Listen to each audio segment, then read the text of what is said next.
Lily. You made her my alternate. Well, there's always an alternate. Lily's the best choice. No, but she wants my role. Every dancer in the world wants your role. No, this is different. She's after me. That is Natalie Portman in Black Swan, a performance that earned her the Academy Award for Best Actress. This year will mark the 25th anniversary of Portman's film debut, when at just 13 years old she played what else? An assassin.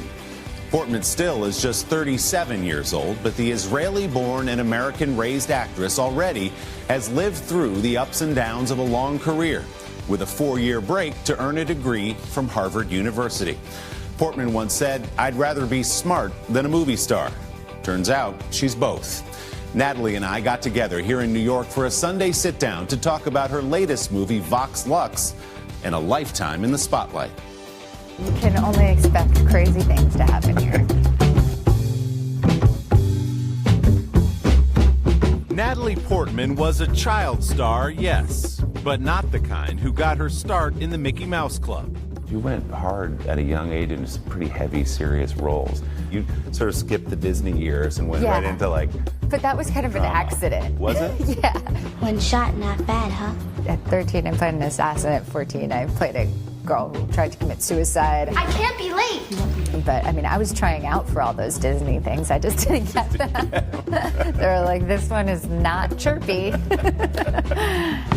Her latest movie, Vox Lux, is about as far from Disney as you can get. I'm scared. Portman plays Celeste, a school shooting survivor who writes a song about the incident that makes her a star,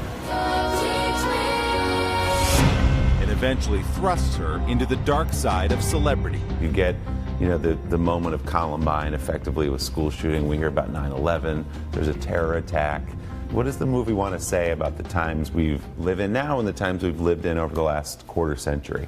I think it makes us question what is the effect of pop culture and violent events being reported the same way, for example, that you can look at your Apple News and it'll tell you about a celebrity breakup right next to a story of a mass shooting. Does it devalue every piece of information? What did you see in Celeste that you could kind of dial into? There's definitely a certain way that young girls in particular are sort of packaged in the public eye, where there's this combination of like innocence and sexiness. It's just a wild thing to have been a part of myself, and also that the movie definitely looks at. Portman was born in Jerusalem and moved with her family to the U.S. as a young child. She was discovered by a scout at a pizza parlor near her home on New York's Long Island when she was just 9 years old. By her early teens, Portman was sharing the screen with the likes of Gary Oldman and Al Pacino. What's impressive to me about you, too, is that you've kept that sort of normalcy throughout your career. School is important to you, your grades were important to you. My parents were just like education, education, education, and I would come home with a 97 on a test, and my dad would say, "Where's the other 3 points?" Like, that's the household I grew up in. I had a big life outside of my work, and I was able to find like safety and comfort in that, because when I got bad reviews, when my movies tanked, when I couldn't get jobs, because I mean, over the past 25 years that I've been working, like, there have been many times that's been the case. Federation would not dare go that far. Starting with a big role in one of the most iconic movie franchises in Hollywood history. I will not condone a course of action that will lead us to war. Portman was in high school when she was cast in Star Wars: The Phantom Menace. You star as a teenager in this massively successful movie, you figure it opens up every door for you. But it was tough for you after that. Yeah, the film got bad reviews. I got very bad reviews, and it was hard to get hired on things that I cared about after that. After high school, Portman put acting on hold for Harvard. What was it like to be movie star Natalie Portman on the campus of Harvard University?